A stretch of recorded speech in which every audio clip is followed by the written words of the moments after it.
Chapter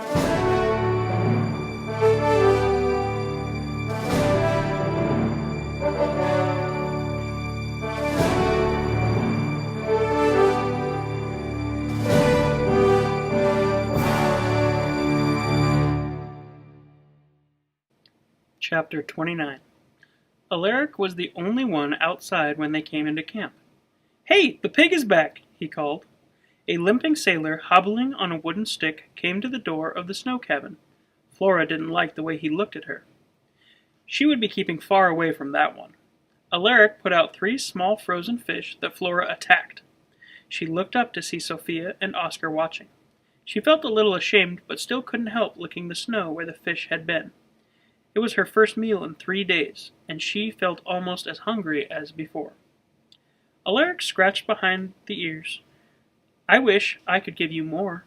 His fingers moved under her chin. "I never met an animal with better timing than you when it comes to killing rats and not getting killed yourself.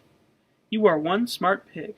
Now all we need to do is figure out how you and the rest of us can stay alive until they come back." Flora glanced at the sailor with the stick. Men and animals all slept in the snow shelter together now. The nights were getting colder. The snow shelter was smaller and kept the warmth better than the drafty cabin with a lifeboat as the roof. Most of the boxes were gone, along with the other dogs, so there was plenty of room. Alaric had made beds for the men by layering several blankets for padding. The captain spent all his time in his bed, for he was still weak and spoke very little. Flora decided she'd curl up against him at night to keep him warm. It was an easy job. Flora's knowledge about her role on the expedition was not the only thing that had changed during her time in the hole. She didn't feel the cold as she had before either. After those 2 days on her own, her body was able to handle the freezing temperatures. She could now stand being outside for several hours each day. She still kept up her trot around the camp, partly out of habit and partly so she'd be fit to run if the sailor ever got close. But the biggest change in Flora was that she no longer dreamed of dog sledding. She dreamed only about food. She was always hungry. One morning, Flora heard the sound of pounding. She gently pulled herself away from the captain's side and walked to the doorway. Alaric had found a hammer, saw, and nails. He was taking loose boards from the wooden crates and making them into a box. Then he dragged the lifeboat off the top of the empty cabin and banged on it until it fell apart.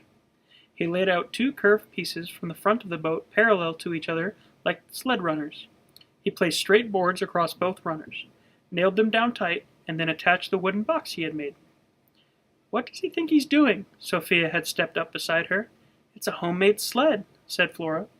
They watched Alaric tie a rope to the front of the box. He made a loop in the free end. Then Flora heard the captain's voice calling. Alaric ducked past them into the snow shelter. In a few moments, he reappeared, pulling the captain on a blanket. The captain's eyes were brighter, and Flora thought he appeared to have regained some of his strength. Alaric helped him sit up with his back against the wall of the shelter so he could see. But it was Oscar who took the most interest in the project.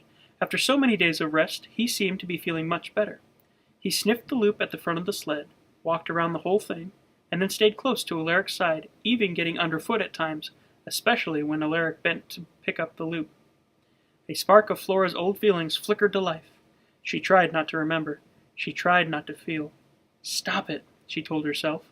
But her desire to run with a team, to come through when everyone was counting on her, maybe even have a crack at leading the pack, wouldn't go away. The truth was Flora wanted to walk. No, dance. Around the whole sled herself. Fiercely she pushed away these thoughts. She crawled back into the snow shelter, into the darkest corner, and spent the rest of the day alone. But that night, in her dream, she flew high above the earth in a moonless sky. Behind her, like a falling star, sailed a silver sled.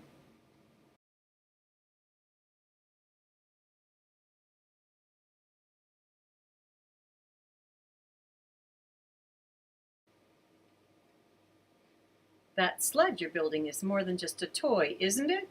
It was the captain's voice. Alaric and the 2 men were sitting on their beds. Flora looked around. Where were Oscar and Sophia? She inched toward the door. "I hate being hungry all the time, and if the others don't make it back—" Alaric had a hammer in his hand. He began scraping at the floor of the snow shelter with the claw end, but then stopped and tamped the loose snow back into place. You said there was a food station 3 days out, and that it's not needed now for the expedition. I'd like to go find it and bring supplies back."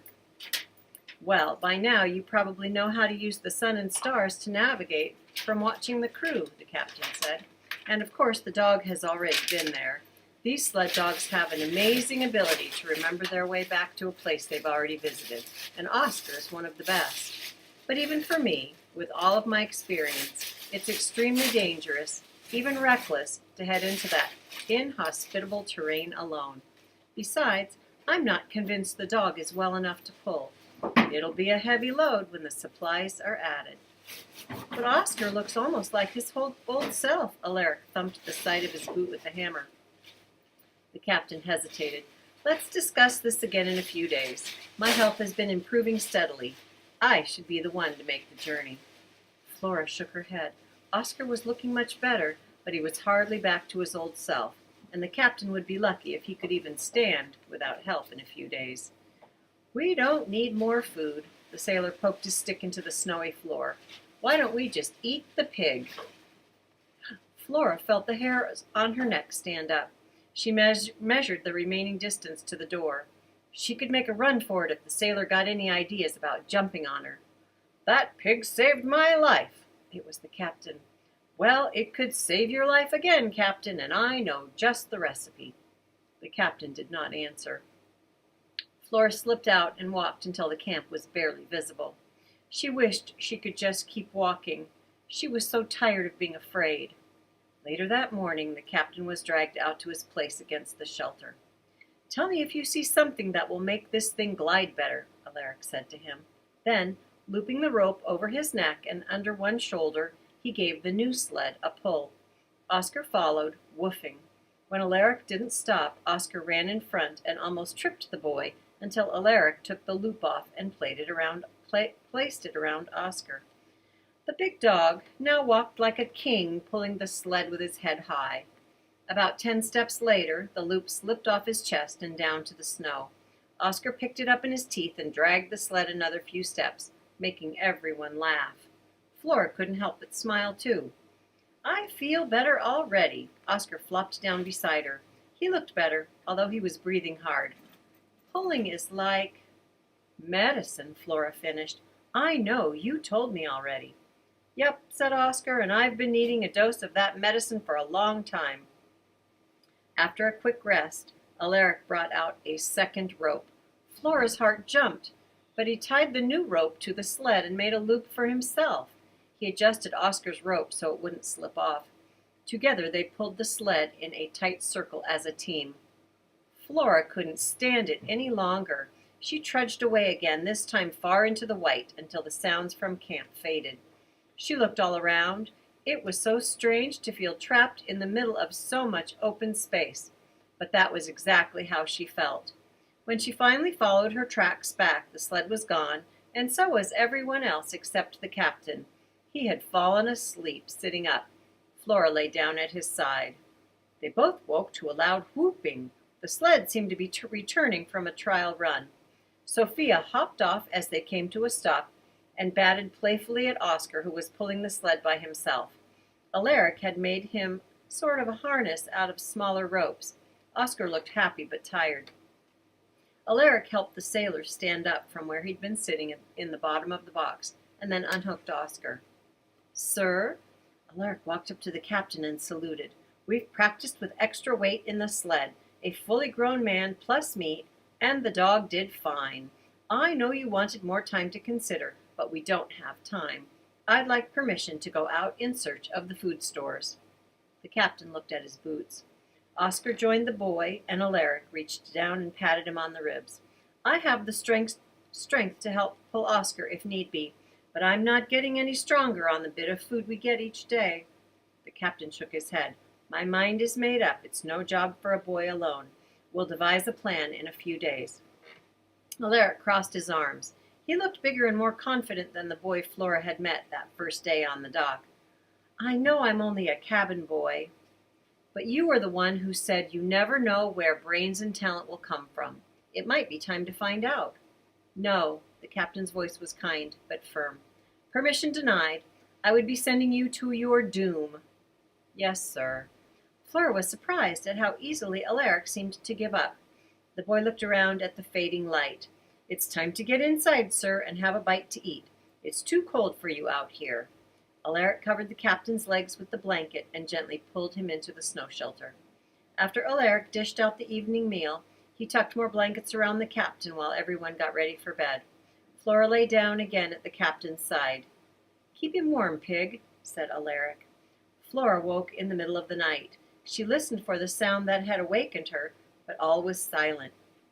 She raised her nose to sniff the air and then cocked her head and listened again. The captain was breathing slow and steady. The sailor was snoring loudly. But something was different. Alaric and Oscar were missing, and so was Sophia. Flora stepped outside quietly so as to not wake anyone. She looked around in the half-light. The sled was gone, but the runners had made clear marks in the snow, disappearing in a straight line into the great wilderness. Flora knew this was no practice run. No matter what the captain had said, Alaric and Oscar and Sophia were off on their brave quest, and they had left Flora behind.